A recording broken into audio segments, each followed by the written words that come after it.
Time for a bathroom movie review and action. So I just saw Sinners, and after I told them to repent, I went and watched the movie in the theaters. Get it? Sinners, the name of the movie, but I made a joke about people on the street. I did just see Sinners yesterday though. I figured after doing a review on The Chosen Last Supper, which is a religious epic, I should go the other route and see a scary movie called Sinners. And as Thanos says, I now feel perfectly balanced, as all things should be.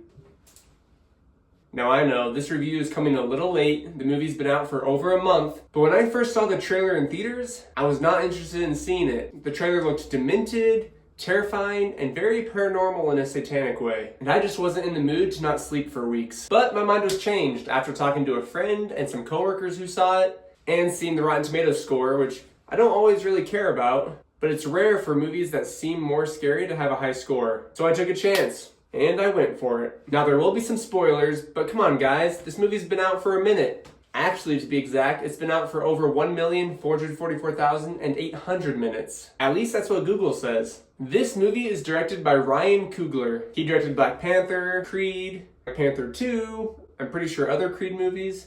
So I'm pretty sure this guy is a big Michael B. Jordan fan because, you know, Michael B. Jordan is the star of this movie. This film is set in the 1930s and follows twin brothers Smoke and Stack, both played by Michael B. Jordan. It sees them moving back from Chicago and buying and opening a juke joint in hopes that it is a place where the community can come hang out, dance, and just have a good time. And most of all, feel safe. Their younger cousin, Sammy Moore, who goes by Preacher Boy since his dad is a pastor, tags along and is one of the hits at the juke that night due to his voice and his talented skills on a guitar. Well, supernatural forces in the form of vampires hear his music and like it so much they come to join the party. And that's when the craziness ensues.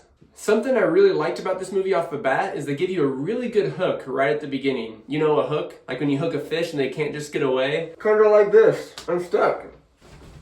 You see Preacher Boy walking, well, more limping, to his father's church, and he is just covered in blood. Looks like Wolverine took a slash at his face. His clothes are torn, and you have no idea why. And then we rewind and it says one day earlier. So already you want to know, what the heck happened in this day? What happened to Preacher Boy? And then the movie goes on and it really just feels like a great historical epic for the first half. I mean, yeah, there's a sense of unease, some eeriness here and there, but you kind of forget there's supposed to be vampires at some point.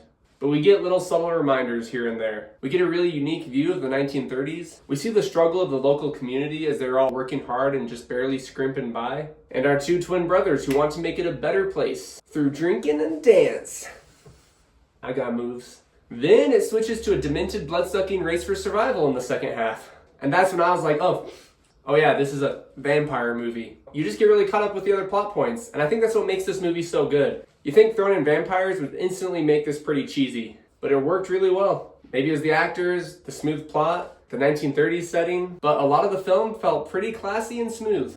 And if you don't believe me, go see it for yourself. This movie also had some interesting messages. I mean, I'm just a casual movie watcher, but I felt like they're trying to show how many decisions can be good or bad, just depending on what you choose or circumstance. I mean, take Preacher Boy, for example. His music is powerful, it brings people together, he loves it, it's his passion. But at the beginning, his father warns him on following that path. And the music is what brings the vampires in. They're intrigued by it and they want to come have a feeding frenzy. I mean, can you blame them? It's good music. Then we also have the message of being liberated or enslaved to something else. On one hand, the vampires offer love, equality, freedom, but it's also a life where you're forced to live a certain way, suck people's blood, and never see the sun. And then in the end, Preacher Boy has to choose whether to follow his love of music or to let it go, which is not a bad thing. It's good to have a hobby and a passion, but the movie also shows how in ways it can be selfish. This movie also takes another note from another classic vampire series called Twilight. Maybe you've heard of it? In Sinners, when we were first introduced to the main vampire, we see him running and yelling for help. This racist KKK couple let him in because he offers them gold and don't know he's about to suck their blood.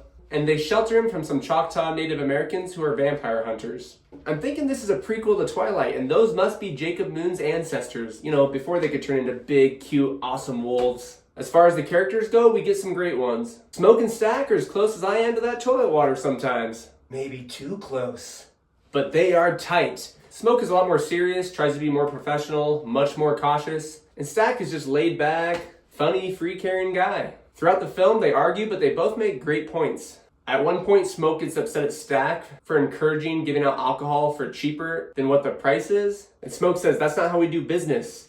If we want to stay open, if we want to continue this, we've got to have a strict line. And Stack's like, hey, it's the first night. These people want to enjoy themselves. You know, we're here for them. I get both. You want to be nice, but you also got to make that money. And then when some white folks show up, vampires, and want to come inside and join the band, Stack hears them play and he's like, you know, these seem like good people. Let them in. What's it gonna hurt? We should all come together. And Smoke's like, you guys keep on stepping. Get out of here. And Smoke makes the point to Stack, what if someone steps on their shoes? What if someone looks at their woman too long? Fair points. Pretty sad to see what they had to go through back then. And I know, there's still issues today, but this movie really hit home about some of these serious issues in the 1930s. We also get Haley Steinfeld as Stack's love interest. You know, Haley Steinfeld, Hawkeye girl, Bumblebee's new friend in the Bumblebee movie. And does she have a mouth on her? She was swearing like a sailor. Now that woman is indeed a sinner. But don't worry, she gets saved by a loving and not racist vampire.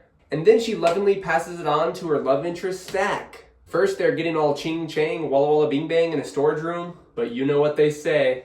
There's a thin line between making love and biting a chunk out of someone's neck, I guess. And you also get Wunmi Mosaku, I hope I said that right, as Smoke's wife. She's B-15 in the Loki series and in Deadpool and Wolverine. And her and Stack have a great connection. It seems like they're kind of estranged, haven't seen each other in a while. And they hint that they had a baby that they lost.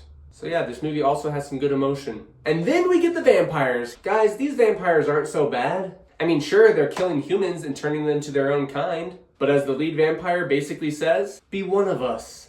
We will accept you.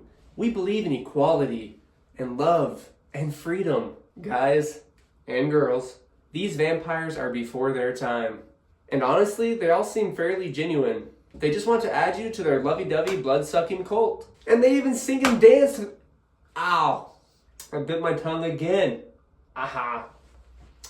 Take 5. And they even sing and dance throughout the movie. I mean, how much more innocent and fun is that? Being a vampire doesn't sound so bad. Besides losing your soul, having to suck human blood, burning in the sunlight, and acting like a total freak. The movie had a great vibe throughout all 2 hours, and I loved the finale. And the ending had multiple touching moments, which I wasn't expecting with a kind of horror movie. It was surprising. We see Stack and Mary 60 years later as they go visit Preacher Boy, who has come a long way in 60 years. He now owns his own bar and blues business. Stack offers him immortality, to which Preacher Boy declines, and then Preacher Boy just plays him a song. I'm pretty sure it's the same song he plays him earlier in the film. And Stack gets a little emotional, gives him a hug, and him and Mary leave. I did not expect the film to take that turn, especially after Stack was a murderous freak for the last 30 minutes. Alright, here are some fun facts about this film. This film has an amazing scene in the middle of it. Preacher Boy is just jamming on his guitar, and then there's this sequence that goes all around the room, and you see musicians and dancers and people from the past just having a good time. Then it skips forward and you see DJs and modern day people on their guitar, and then it goes back to Preacher Boy. It just really shows the depth of this music and its influence and how it's changed over time. But the cool thing is this scene was done in one continuous, unbroken shot. Not a lot of movies pull that off, and it was very impressive. Next fun fact is Michael B. Jordan plays both parts. Like for reals, it's not 2 different people. He plays both. But in all seriousness, Michael B. Jordan hired twin consultants to help him with this role. So yeah, real twins consulted Michael B. Jordan at the complexities of being a twin, how to act and change as both characters, and I think that's just pretty unique. The movie Candyman was released on October 16th, 1992, the same date that Sinners references when Stack and Mary come to visit Preacher Boy at his blues bar in Chicago. This was a cool nod to a popular franchise that really helped shape more of the movie industry and opportunities for actors. Now time for some what the heck moments. These are moments that actually aren't a huge deal, but they're easy to look at and critique and just go, what the heck? But in the end, it's still usually a good choice for the film. Preacher Boy ends the movie by staying true to his music. He chooses his guitar, leaves his dad in the church behind, and follows his passion. Which is cool and a good message. But I don't know about you, but if my music had drawn in bloodthirsty vampires who massacred the whole community that I was around that night, I mean, yeah, I might just choose another hobby. What the heck, Preacher Boy? But that is a real man or a very suicidal dude. And then we have Preacher Boy's dad at the beginning of the film, and then at the end, when he sees his son walking up, bloodied, shirt torn, claw marks on his face. And you know, he doesn't go, "Whoa, son, yo, what happened? Are you okay? Looks like you were almost killed." No, he just takes him and says, "Son, put the guitar down. Choose the church." I mean, I don't know. Kind of weird. What the heck? So at another point, all the vampires, which is like 30 to 40 probably, charge the building and come running in through the open doors. And we have 6 or 7 people left that are human. And somehow the vampires don't win right there. It's a cool scene, the camera's moving a lot, but 30 or 40 vampires versus 6 people, and the vampires are immortal unless you specifically stab them in the heart or get them into sunlight, and it's not daytime. What the heck? But protagonist power, you know? Gotta love it. During the scene, Smoke has to kill someone very important to him as she is about to turn into a vampire due to being bit. He stabs her in the heart. It's very sad. But then Stack and Mary see this, and Stack's like, "Oh, Mary, let's go. We gotta get out of here." And they just take off outside. And then a few minutes later, come back and keep fighting. Felt very random. What the heck? And then my favorite thing movies do. You ever notice how they just throw in other characters you never saw? So we have the 6 or 7, right? While this vampire army is coming to attack. Well, when they get in the building, all of a sudden you see them jump on a few different guys that I don't ever remember seeing. And they kill like 2 or 3 of them. And then it goes back to the main 6 or 7 we already know. Where'd those guys come from? Were they just in the background hanging out? Camera shy? What the heck? Okay, I'm done. Guys and girls, this movie was great and 100% not flushable.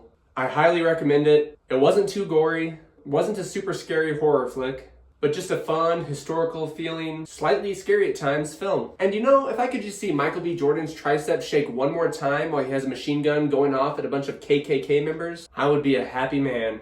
And remember, if you like bathrooms and you like movies, click below for more of both.